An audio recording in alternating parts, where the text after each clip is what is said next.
Olá, gostaria de dar boas-vindas a você que nos acompanha em mais um episódio Conquistar. Eu sou o professor Janderson Oliveira, professor da Escola Rofran Belchior da Silva e da Escola Cecília Ferreira da Silva, ambas ali na CDE 5, Zona Leste de Manaus.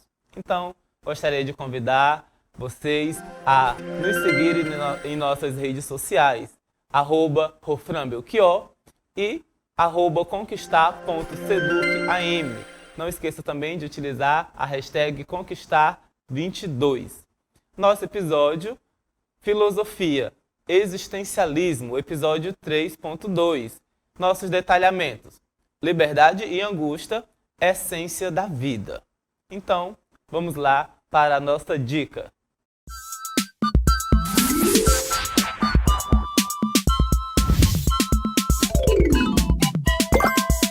Então, temos aqui o nosso exemplo. Você já se aconselhou com alguém? Já pediu conselhos a algum amigo, algum familiar, alguma pessoa em que você confia? Às vezes parece ser uma coisa comum, uma coisa normal do nosso dia a dia, o aconselhamento. E pensarmos por que nós geralmente necessitamos disso. Mesmo que você não se aconselhe com um sacerdote, com um pastor, com um padre, com o seu pai ou sua mãe, mas é muito comum no nosso dia a dia estarmos o tempo inteiro, por exemplo, pedindo conselhos aos nossos amigos, mesmo que de forma um pouco informal, né? O que você acha disso? Manda lá aquela mensagem na rede social, no WhatsApp, perguntando o que você acha de fazer tal coisa. Às vezes até para a roupa que nós vamos usar, a gente vai lá, tira uma foto e manda: amigo, eu estou bem nesse look, tá legal essa roupa? Então, muitas vezes, pedir conselhos é bom, é uma maneira de pedir orientação de uma pessoa que já tem mais experiência do que a gente, de uma pessoa que já passou por determinadas situações. Porém, o que acontece é que muitas vezes a ideia do se aconselhar está apenas refletindo uma fuga que você quer fazer, que a gente muitas vezes quer fazer, de uma responsabilidade que é nossa. Ou seja, muitas vezes você precisa tomar uma decisão, que é uma decisão que deve ser sua, mas você quer repassar esta responsabilidade para outra pessoa, você quer deixar a responsabilidade disso nas mãos de outra pessoa.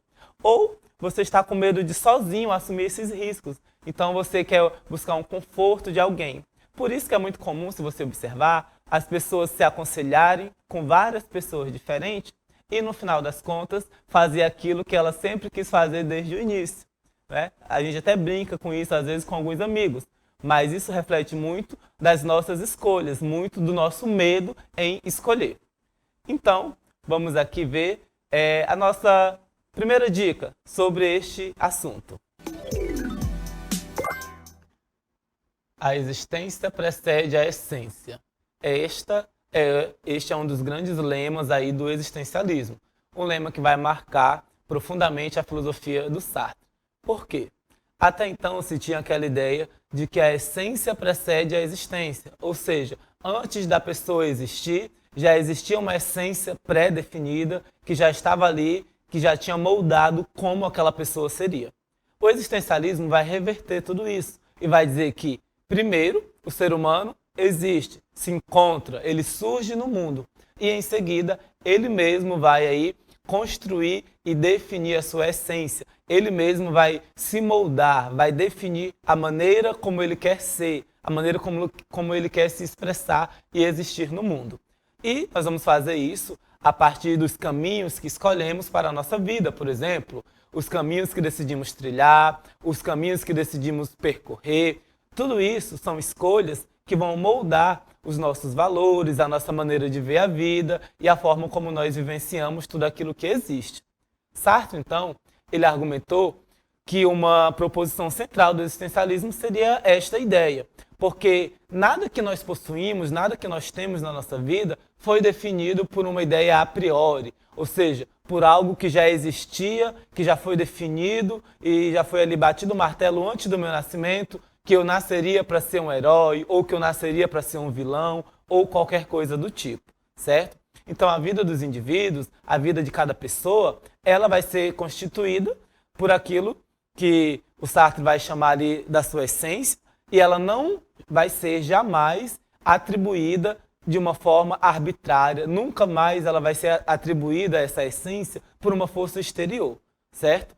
A nossa vida, o ser humano, mesmo por meio de sua própria consciência, de sua ação, vai determinar, vai criar seus valores, o próprio ser humano vai criar a sua ideia daquilo que ele quer para a sua própria vida. Mas afinal, o que é a essência? Bom, a essência humana é aquilo que nos marca individualmente e que nos diferencia de todo e qualquer outro indivíduo. Por exemplo, aquilo que, mesmo apesar das mudanças que acontecem na nossa vida, no nosso corpo, mas que permanecem. Eu mudo meu visual, mudo minha forma de me vestir, mudo meu corte de cabelo, às vezes mudamos a altura, mudamos o peso, mas algumas características em nós permanecem. Ou seja, essa coisa que permanece, apesar das mudanças, é o que nós chamamos da nossa essência. Mas aí o existencialismo vai se perguntar, é possível, será, que nós possamos criar, definir a nossa própria essência? Ou será que esta essência já é imposta por algo fora de nós, por alguma força exterior? Essa é a questão que o existencialismo também vai estar levantando.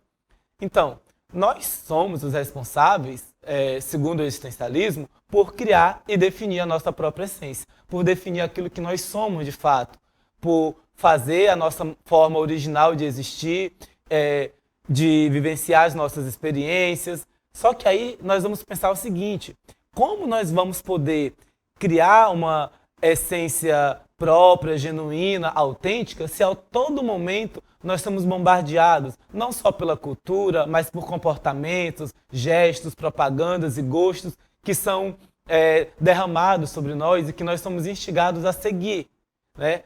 Nós somos o tempo inteiro bombardeados com isso, com informações, com coisas que moldam o nosso comportamento, a nossa maneira de ser. E aí a gente se pergunta, como eu vou equilibrar aquilo que eu realmente quero ser com aquilo que eu preciso ser para viver bem em sociedade, né? Esse é um questionamento que nós devemos fazer.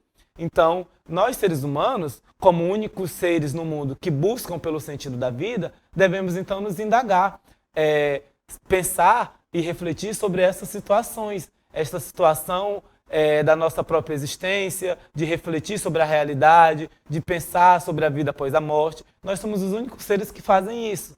Então, a partir desses questionamentos, nós devemos então pensar de que maneira nós podemos aí estar desenvolvendo uma forma mais autêntica, mais genuína, de fazer prevalecer a minha própria vontade, o meu próprio desejo, a minha própria liberdade, mesmo dentro de tanta pressão social.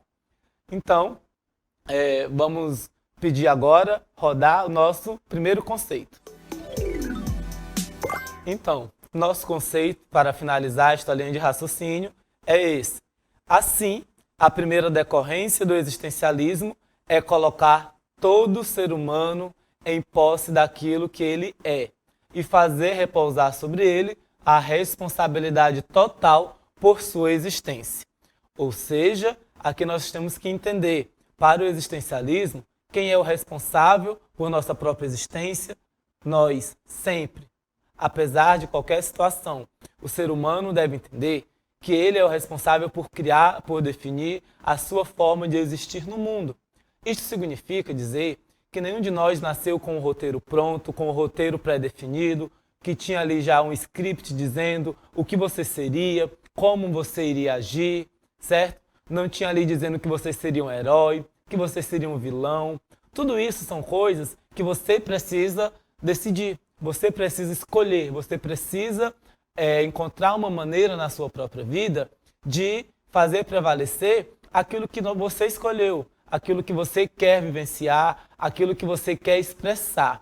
E essa responsabilidade ela é algo muito sério para o existencialismo. Por quê? Porque significa que nós não podemos ficar o tempo inteiro atribuindo a situações externas ou a acontecimentos históricos apenas as consequências e as implicações das decisões que nós tomamos.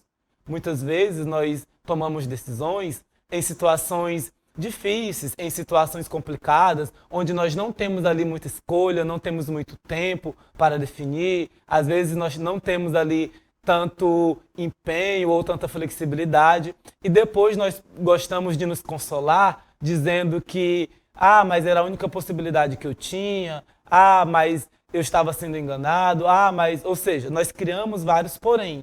Só que o existencialismo vai dizer, é claro que tudo isso influencia na sua vida, inevitavelmente vai influenciar nas suas decisões, porém, mesmo assim, a responsabilidade era sua. Mesmo assim, a responsabilidade está sempre em suas mãos. Então, esta é uma premissa fundamental do existencialismo. Entender a ideia de que nós vamos sempre estar construindo aquilo que nós somos. Aquilo que eu sou no mundo, a minha maneira de ser, a minha maneira de me expressar com os outros, é sempre fruto das decisões que eu tomei. É sempre fruto das escolhas que eu tomei. Então, nós devemos sempre superar esta ideia de que eu sou assim porque eu nasci assim e eu vou morrer assim e vou ser sempre assim. Aquela famosa síndrome de Gabriela, né? Famosa música lá que vocês devem conhecer. Ou seja, nós estamos sempre nos moldando e sempre nos transformando, certo? Então, vamos lá agora para a nossa segunda dica. Então, na nossa segunda dica, imagine a seguinte situação. Você está lá, desesperado, porque você percebeu que o seu futuro só depende de você mesmo. Quantas vezes você não brincou com isso aí nas redes sociais, né? Quantas vezes nós não fazemos piada com esse tipo de situação?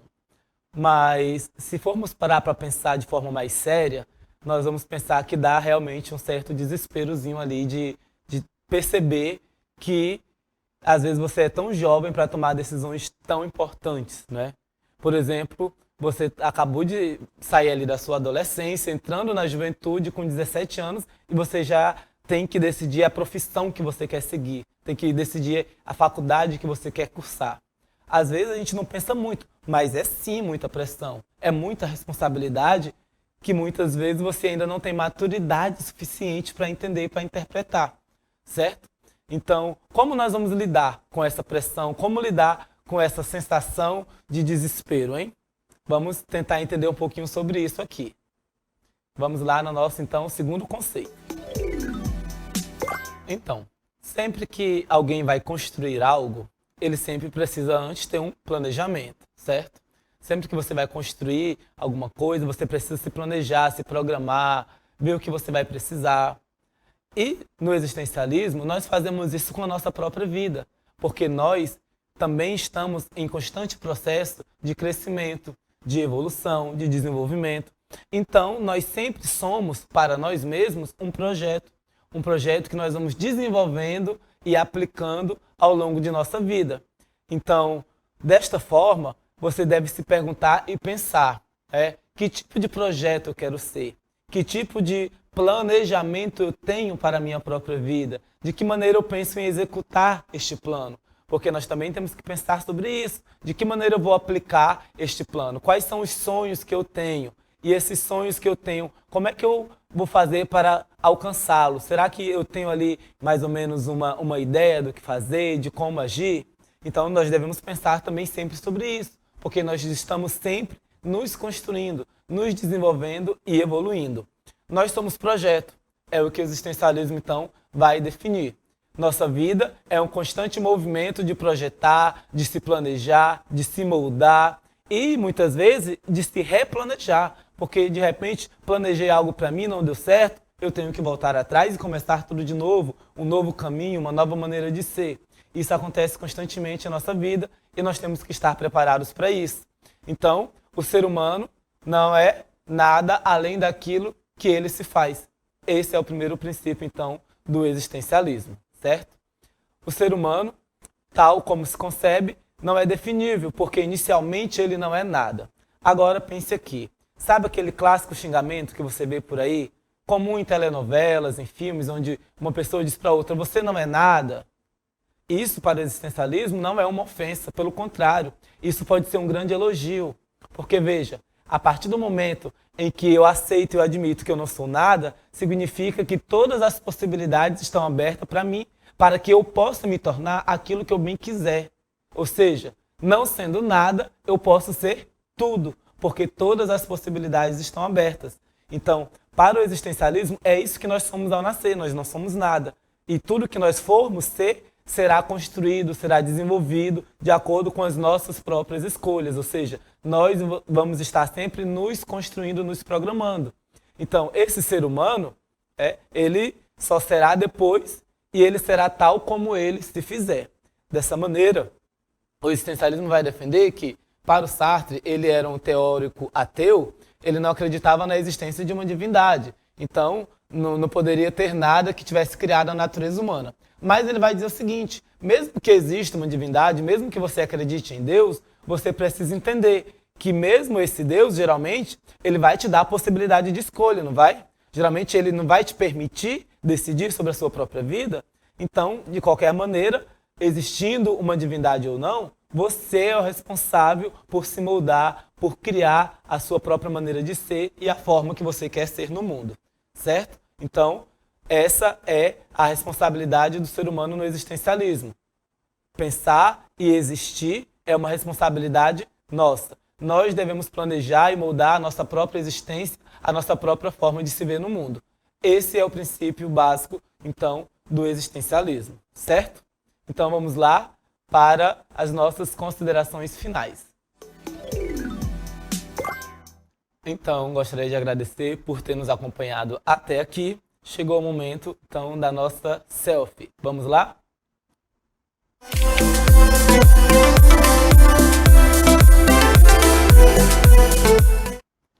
Muito bem. Agora você vai postar aí a nossa selfie nas suas redes sociais. Vai marcar aí o perfil da escola, @rofranbelchior. Marque também o Conquistar, @conquistar.seducam. E não esqueça de utilizar a hashtag Conquistar22. Até mais!